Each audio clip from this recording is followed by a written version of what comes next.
A questão 85 e a questão 86 de O Livro dos Espíritos nos oferecem informações muito preciosas sobre o entendimento de como que a doutrina espírita apresenta o sentido da vida.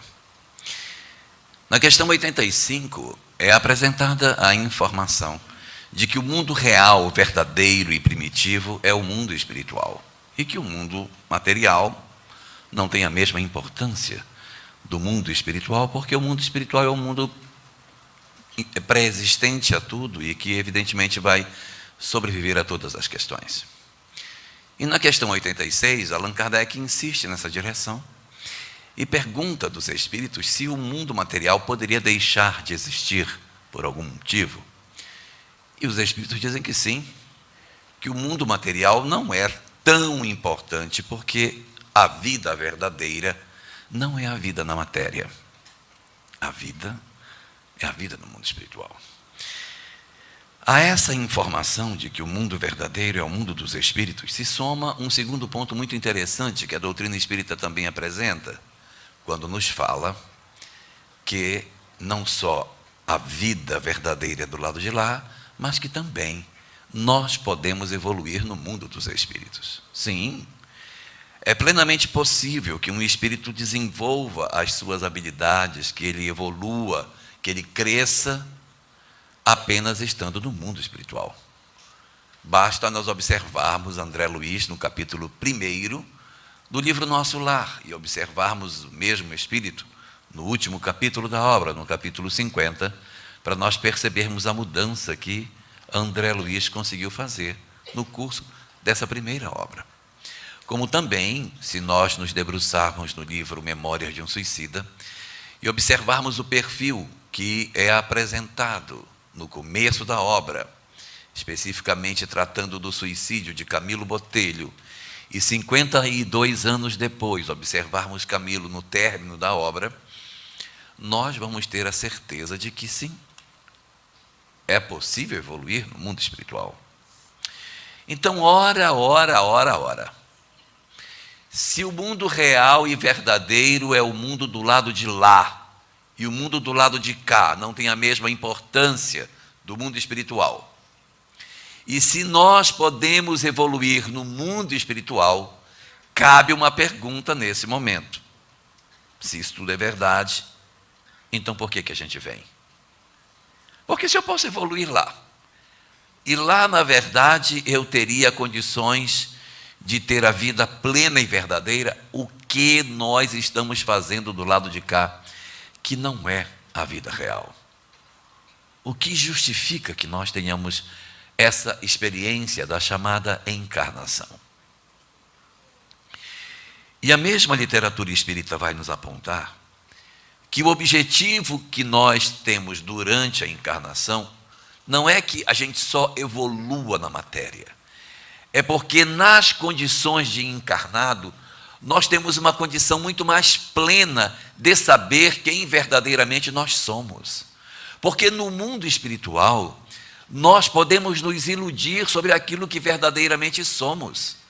No mundo espiritual, eu posso achar que eu sou melhor do que eu de fato sou. Porque eu estou de cara para a imortalidade. Eu estou de frente para o que seja o mundo espiritual. Então, evidentemente, é muito mais lógico que eu vá ter como conclusão que lá eu consigo ser muito mais convincente de que eu mudei, quando na verdade eu não mudei. Eu posso mascarar até para mim mesmo. A gente pode se enganar. Imagine alguém que nos fez muito mal, nós encontramos no mundo espiritual e nós perdoamos essa pessoa nos perdoa, e nós dizemos no mundo espiritual: agora está tudo bem entre nós, não tem mais problema nenhum, nós já nos perdoamos, nós até já nos amamos. Será que é verdade? Será que verdadeiramente no fundo da alma é amor que existe? Existe realmente perdão nessa história? Talvez sim, mas talvez não. A melhor forma de nós sabermos se efetivamente um processo de transformação se operou em cada um de nós é através da encarnação. Por quê? Porque a encarnação, ela faz com que as nossas memórias elas sejam abafadas, que as recordações mais nítidas do espírito sejam ofuscadas pelo corpo. Então, quando nós, do lado de lá da vida, dizemos que a gente venceu um vício, que nós vencemos uma imperfeição moral, que nós nos reconciliamos com alguém, que nós nos reconciliamos com Deus, pode não ser verdadeiro. Então, vem para cá. Vem para o lado de cá. Vem pagar boleto. Vem para cá. Vem experimentar as naturais vicissitudes da vida. Experimentar os dramas do cotidiano. E se você, abafado pelo corpo, ainda assim conseguir apresentar uma característica de virtude, é sinal de que a mudança era verdadeira. Mas se essa mudança ela não era real, até nós nos iludimos com relação a ela, nós podemos cometer erros maiores ou menores do lado de cá. É por isso que a encarnação é tão importante para nós. Só que tem um detalhe.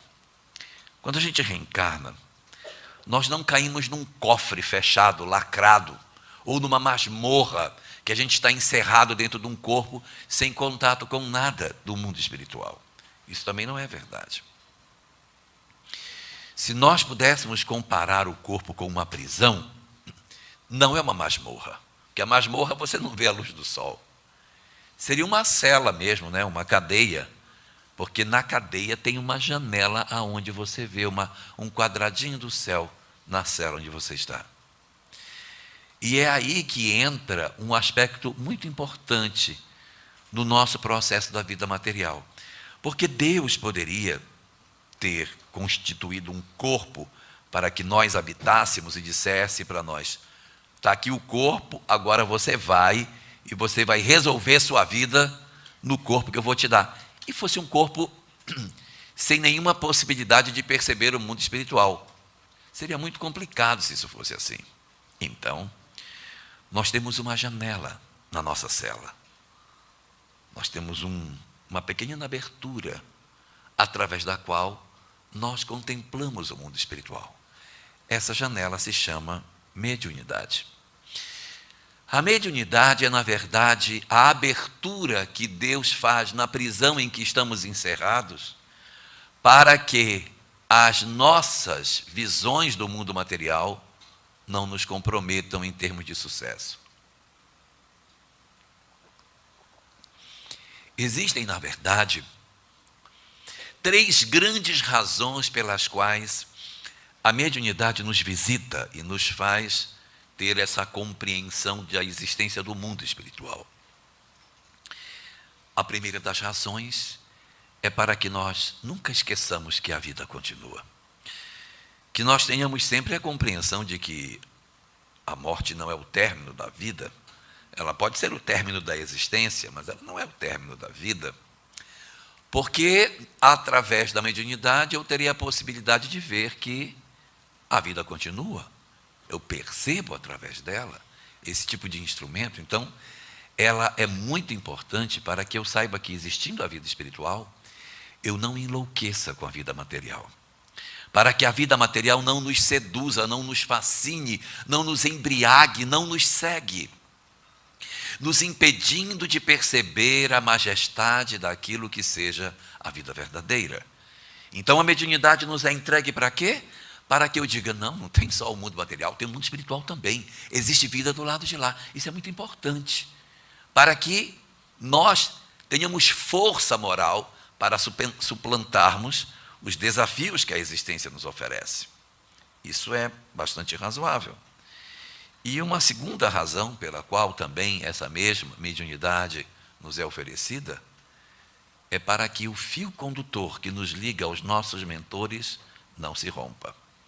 Senão seria uma coisa muito esquisita, Neidinha. A gente ia sair do mundo espiritual, vinha para o mundo corporal, passava uma encarnação inteira, quando terminasse o mentor ia perguntar: e aí, como é que foi? Foi bom lá? Como é que foi? Deu tudo certo? Porque ele não ia ter como se comunicar conosco, não ia ter contato, ia ser um negócio muito esquisito. Então, a presença da mediunidade na nossa sociedade é para que os mentores estejam ligados a nós, para que a gente saiba que nunca estamos sozinhos. Mesmo nas horas de supremo testemunho, a gente lembrar que os nossos amores, os nossos amados, os nossos benfeitores estão ligados conosco. E há uma terceira razão. A primeira, para que o mundo não nos enlouqueça. A segunda, para que os mentores tenham acesso a nós. E a terceira, é para que as mães saibam que seus filhos vivem. Não existe na Terra experiência mais amarga do que você se despedir de um filho que parte de volta para o mundo espiritual, se você não tiver certeza de que a vida continua. É enlouquecedor você sepultar um filho. Não só um filho, mas uma pessoa que você muito ama. Uma mãe, um pai, um avô, um irmão, um neto, um esposo, uma esposa. Alguém que você ama demais e que de repente você vê que esta pessoa parte da sua companhia. Se você não tiver a compreensão da vida imortal, corre um risco danado de nós nos desesperarmos diante da incapacidade que a criatura humana tem para lidar com a questão da morte, se ela não possui um esclarecimento que dê a ela o forro moral para ela suplantar as naturais dores que o luto vai trazer. Então, as dores do luto, elas são bastante amenizadas a partir do conhecimento espiritual que vem lentamente visitando os nossos corações e promovendo um processo vagaroso de cicatrização da ferida em função da dor imensa que reside em cada experiência de luto.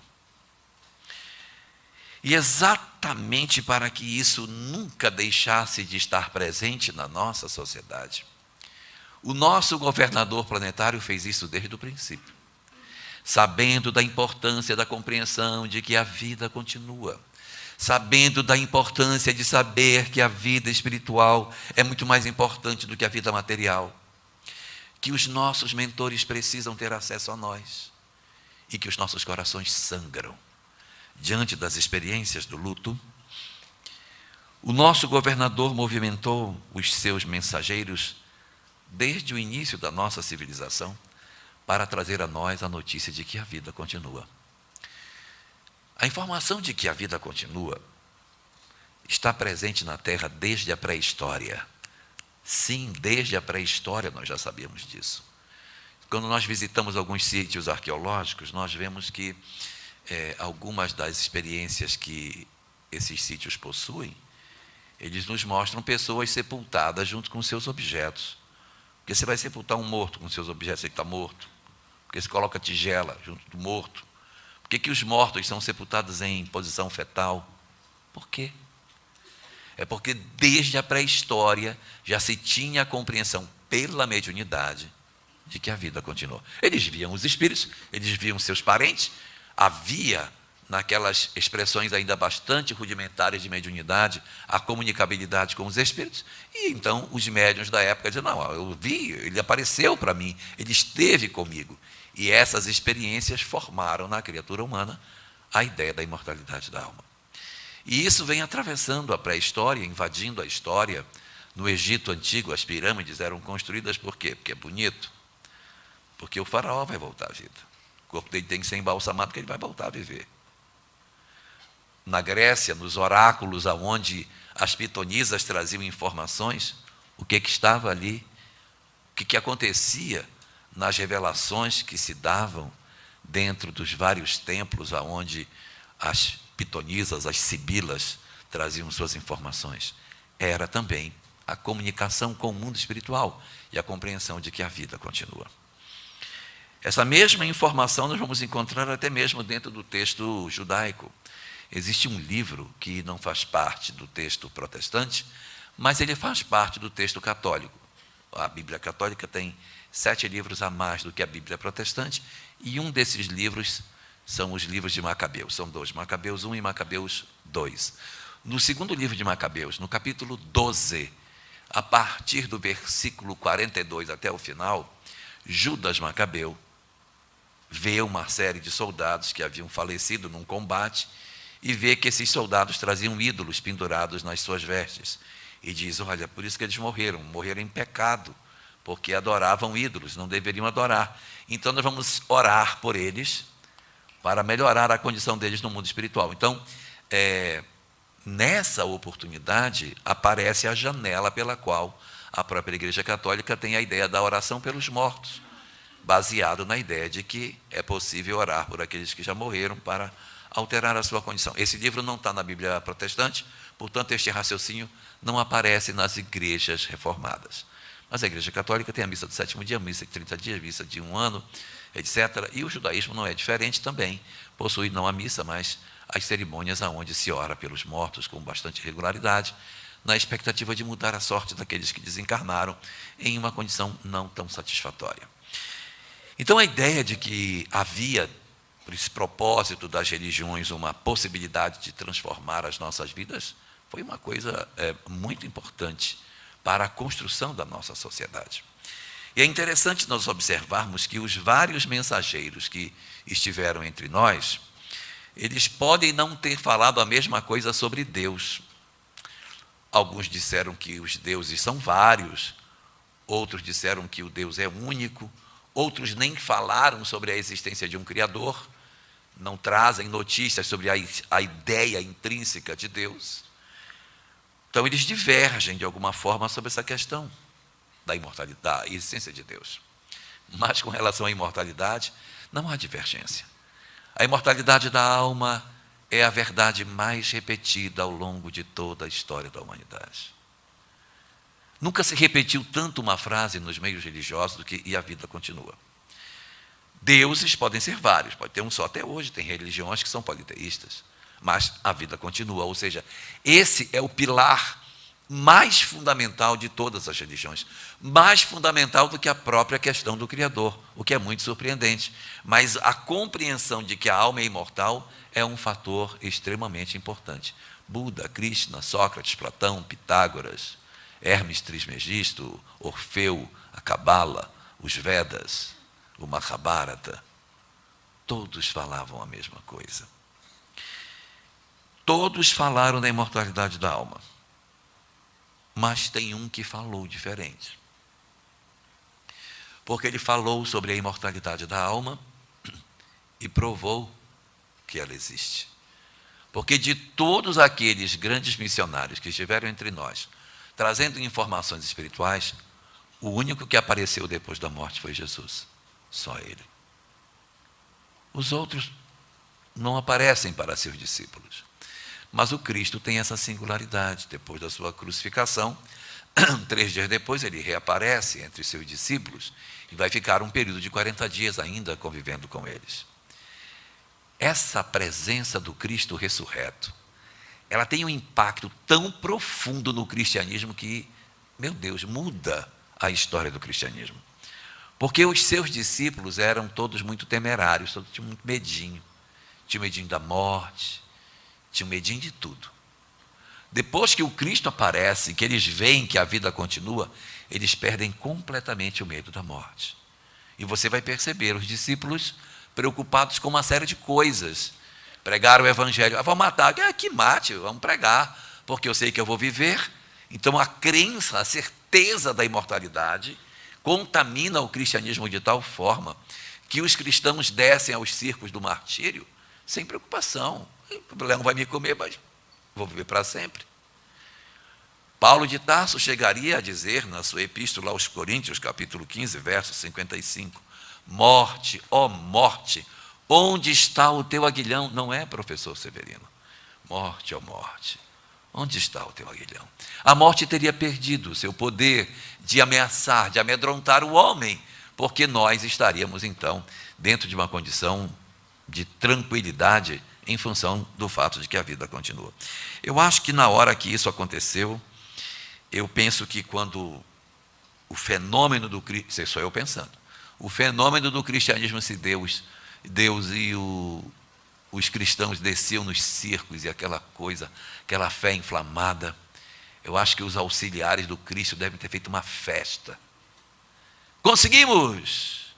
Alcançamos o objetivo, porque agora, sabe quando a gente vai fazer um fogo e a gente começa a soprar, o fogo não pega, você sopra.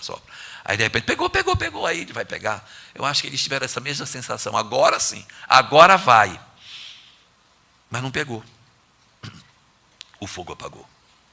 O fogo apagou porque houve um impacto tão profundo da mensagem de Jesus na humanidade, que aqueles que eram mais esclarecidos espiritualmente, aqueles que tinham mais cabedal espiritual, os que compreendiam melhor a informação do pensamento do Cristo, que não está só na imortalidade, está no amor, no perdão, e em outros aspectos também tão importantes, quando esses se inflamaram do pensamento do Cristo, eles alcançaram uma condição tal que esta escola espiritual já não servia mais para eles. Tiveram que ir para outro planeta, para outra escola espiritual. E aí só sobrou nós. Por isso que deu errado. Só sobrou a turma do fundão. Então nós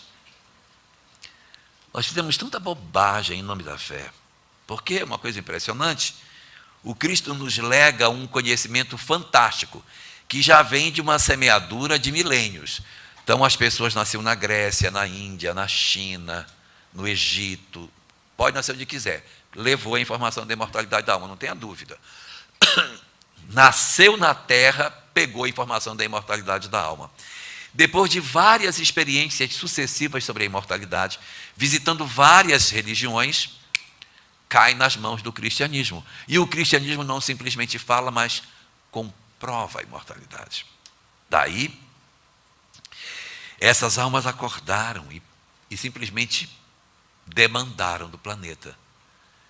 Quem ficou aqui foi só a turma que não conseguiu acordar. Então nos foi entregue uma mensagem linda, uma mensagem maravilhosa, um cristianismo espetacular. Só que, embora a mensagem fosse espetacular, a gente, Thales, era muito ruim. Então nós pegamos uma mensagem excelente e não soubemos lidar com essa mensagem, nós promovemos um processo de corrupção dessa mensagem original. E essa mensagem ela vai se deformando com o tempo. Ela vai se afastando da simplicidade, vai se afastando do amor e vai, infelizmente, criando princípios, condutas, ideias que não somente não são exatamente aquilo que o cristianismo propõe, mas são até o oposto do que ele fala. Nós vamos para o reverso da medalha. Nós conseguimos fazer uma deformidade tão grande, mas tão grande, que não dá nem para reconhecer o cristianismo na prática cristã que nós vamos executar, principalmente no período da Idade Média. Período muito amargo, muito ruim, muito difícil, muito problemático. Nossa humanidade muito doente.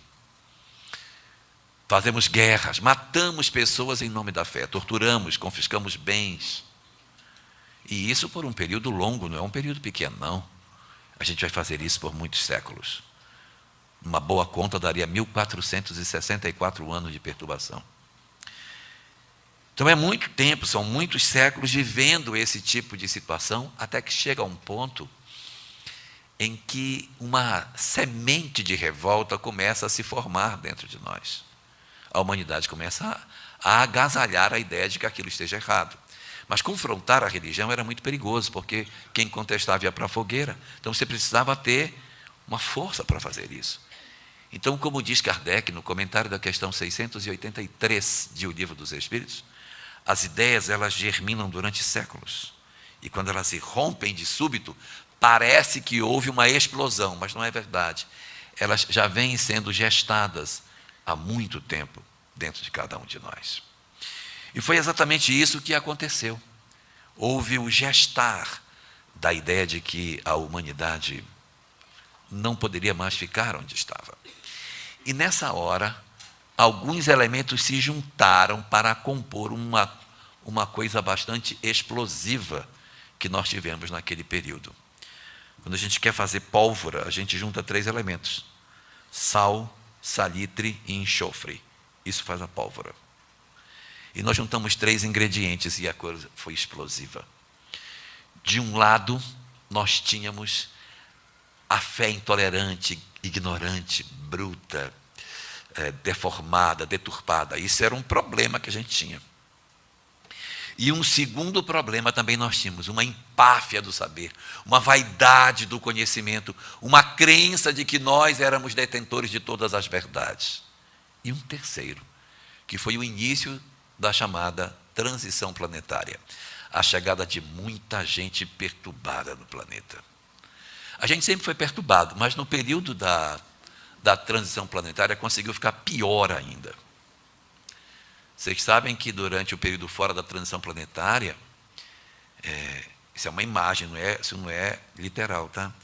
Jesus tem um vidrinho de conta-gota cheio de espírito péssimo. Aí ele pega esse conta-gota, captura um e vem com este péssimo e pinga no planeta. Pam. Esse cara faz um estrago, aí quando ele faz, não, agora pega, traz ele de volta, agora tira outro, aí pega outro.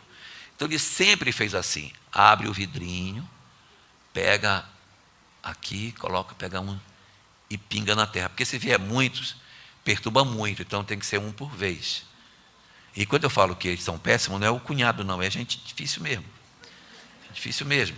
Os senhores da guerra, os desequilibrados, as pessoas que deixam um rastro de destruição quando eles encarnam. Na transição planetária muda um pouco. Jesus pega esse mesmo vidrinho, tira a tampinha, os péssimos tudo lá dentro, aí ele pega a pontinha, tira e pega o vidro e vira de uma vez. Então, na transição planetária, chegou muita gente ruim no planeta. Nós estamos vivendo isso. Então, quando nós chegamos nesta fase, esta fase olhou para trás e disse, aquela idade de ignorância, eu vou chamar de idade das trevas, da escuridão. Então, eles chamam de idade das trevas o período medieval, como se o período que se seguiu a esse fosse um período de luz. Mas não é. Porque nós também estamos vivendo um novo período de trevas. Só que aquele era o período de trevas da ignorância. E agora é o período de trevas do orgulho. Um período de trevas de orgulho se implantou na sociedade, quando nós decidimos, por algum momento, Robertini, fazer uma ruptura absoluta com tudo aquilo que a fé possuía. Gente, essa questão da fé está sendo plantada desde a pré-história. Isso é muito importante para que a gente consiga superar as nossas dificuldades. Mas o que aconteceu? O homem tomou uma decisão. Nós vamos romper com tudo que a religião tem e vamos marchar sem Deus, sem espiritualidade, sem nenhum conceito desse tipo, porque a nossa sociedade, será muito melhor porque será uma sociedade sem Deus. Está aí o resultado.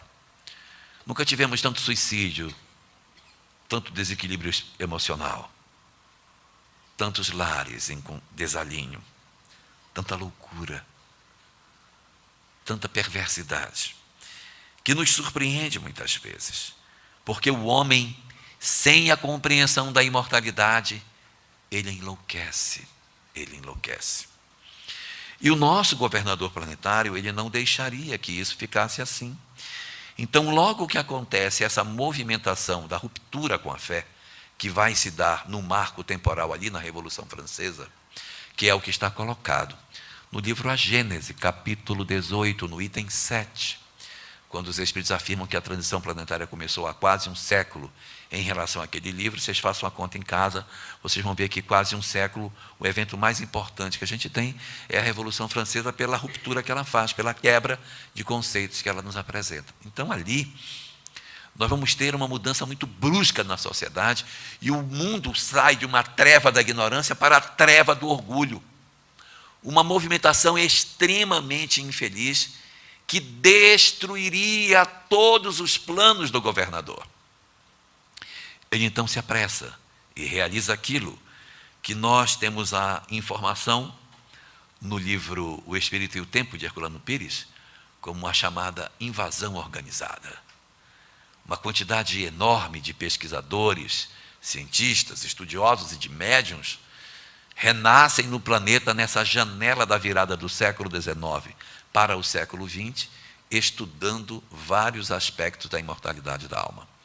Na obra, afinal, Quem Somos, de Pedro Granja, o capítulo 14 é dedicado a apresentar 117 pesquisadores que estudaram suas obras, seus estudos, seus experimentos, que estudaram o fenômeno espírita nesse período da segunda metade do século XIX e a primeira metade do século XX. Então, uma quantidade enorme de pesquisadores renomados, prêmios Nobel, que vêm exatamente nos apresentar o resultado de suas pesquisas e comprovar de maneira inequívoca, não pela fé, não pelos livros religiosos, não pelas crenças, mas pela objetiva mão da ciência de que, evidentemente, a imortalidade da alma existe. Restaurando na humanidade a possibilidade de nós nos defrontarmos de forma bastante clara com a compreensão de que a vida continua.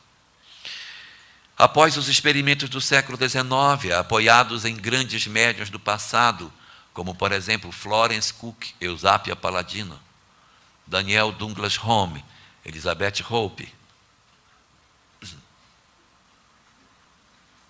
vários,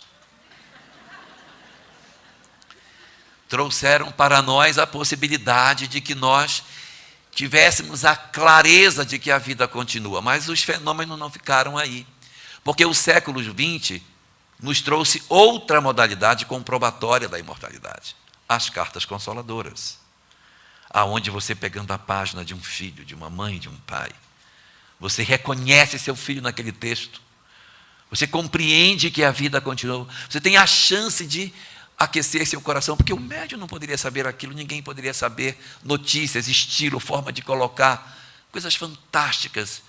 Foi a grande mediunidade comprobatória do século XX. E agora, no século XXI, tem outra, né? As experiências de quase morte, que estão sendo pesquisadas no mundo inteiro e que vários pesquisadores ateus, não é, Carlos Roberto? Ateus, estão encontrando comprovações incríveis de que a vida continua. Então é essa dinâmica que a gente tem, mostrando que o nosso governador planetário, ele nunca desiste de nós. Ele está sempre trazendo novas estratégias para que a gente não se afaste do princípio daquilo que nos deveria ter sido uma luz desde o começo da nossa civilização. Porque, como dissemos, a ideia da imortalidade, ela tem 3 grandes elementos.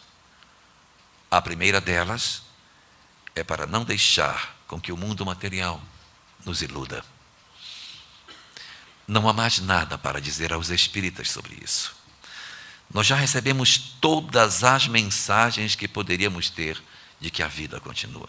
Nós já participamos de todas as reuniões mediúnicas que a gente poderia, para que não houvesse mais nenhuma dúvida de que a vida prossegue para sempre. Mas é impressionante como, mesmo diante dessa imensidão de testemunhos, de comprovações, nós ainda somos vacilantes. Nós ainda nos amedrontamos diante da vida, como se a morte fosse o final de tudo. Está passando da hora de nós descobrirmos isso, de nós vencermos essa pequenez. Às vezes nós nos desesperamos com uma doença física deformante, uma doença terminal, uma dificuldade orgânica que a gente tenha. Eu vou viver para sempre. Se eu vou viver para sempre, por que o meu temor? Se os meus entes queridos vão viver para sempre, por que que eu me sinto tão desesperado? É lógico que nós temos que colocar à disposição todos os recursos que a ciência tem.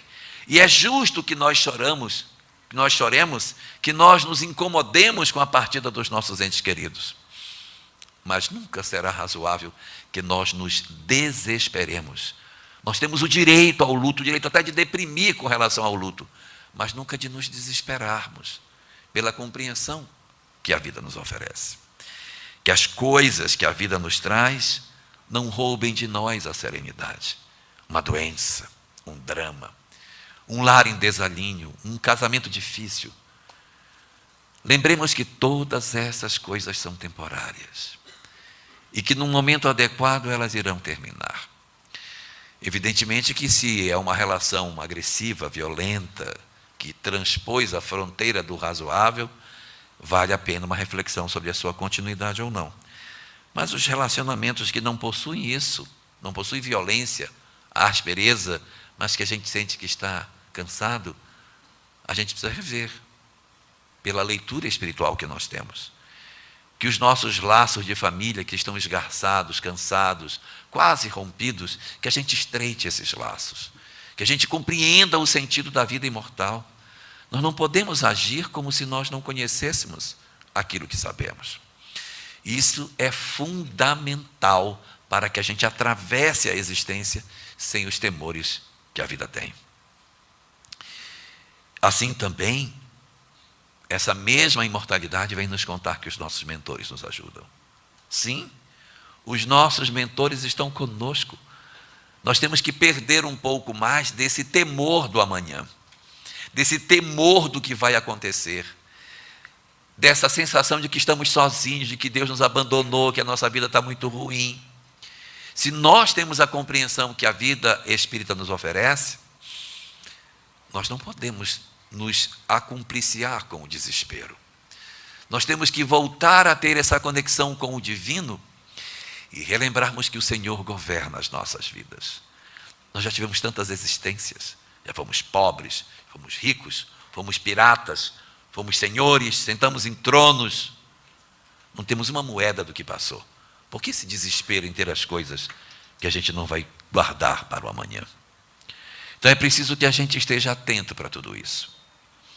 Mas, talvez a lição mais importante que a gente tenha para recolher dentro da compreensão de que a vida prossegue para sempre, é que a vida prossegue para sempre, não só para nós, mas para os nossos entes queridos. Quantos de nós estamos varados de dor pela partida de alguém que tanto amamos? É justo, é compreensível, mas nós precisamos alimentar os nossos corações daquilo que o Espiritismo tem como sua maior essência, a alma imortal. Os nossos entes queridos vivem. Nossos filhos que partiram antes de nós vivem, renteiam conosco, participam das nossas alegrias e das nossas tristezas. Nossos pais não deixarão de ser nossos pais pelo simples fato de terem demandado para o mundo espiritual. As relações não se rompem. A morte não tem o poder de romper os vínculos do amor. Não há essa possibilidade. Assim, portanto, nossas existências prosseguirão para todo o sempre, porque a vida continua e nós temos que nos encharcar desta verdade, não apenas sabendo, mas vivendo de forma que seja coerente com isso que nós sabemos. E aí, quando nós tivermos essa compreensão de maneira clara e nítida, nós poderemos dizer, Neto, Dona Alba Lúcia vive, a Natasha, o seu avô vive, os nossos amados vivem, eles e nós viveremos para sempre, porque a vida continua. Muito obrigado.